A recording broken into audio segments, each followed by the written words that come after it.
Vous n'osez pas faire pipi en public? Vous avez peut-être une maladie un peu particulière.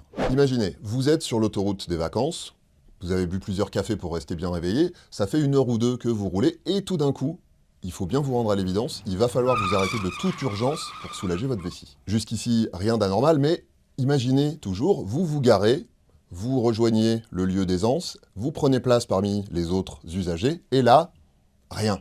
Vous êtes complètement bloqué. Le fait de voir, d'entendre ou juste de vous savoir à proximité d'autres personnes vous empêche purement et simplement d'uriner. Eh bien, vous faites sans doute ce qu'on appelle de la parurésie. On l'appelle aussi l'urinophobie ou plus poétiquement le syndrome de la vessie timide. Et selon la définition du site de l'International Paruresis Association, l'IPA, quelle ironie, la parurésie, c'est le fait de ne pas pouvoir uriner quand on peut être vu ou entendu par les autres, ou quand on pense juste qu'on peut l'être, voire quand on est pressé par le temps ou stressé par quelque chose.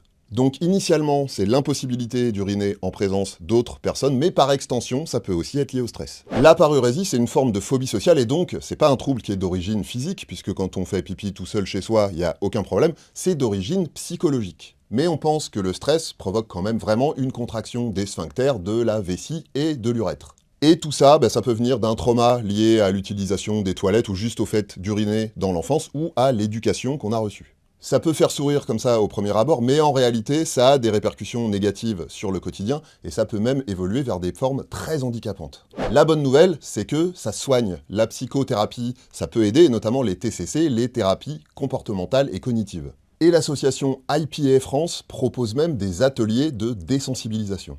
L'exposition graduelle, par exemple, ça fonctionne bien, ça consiste à se réhabituer progressivement à uriner en public avec des petits exercices dont la difficulté augmente progressivement.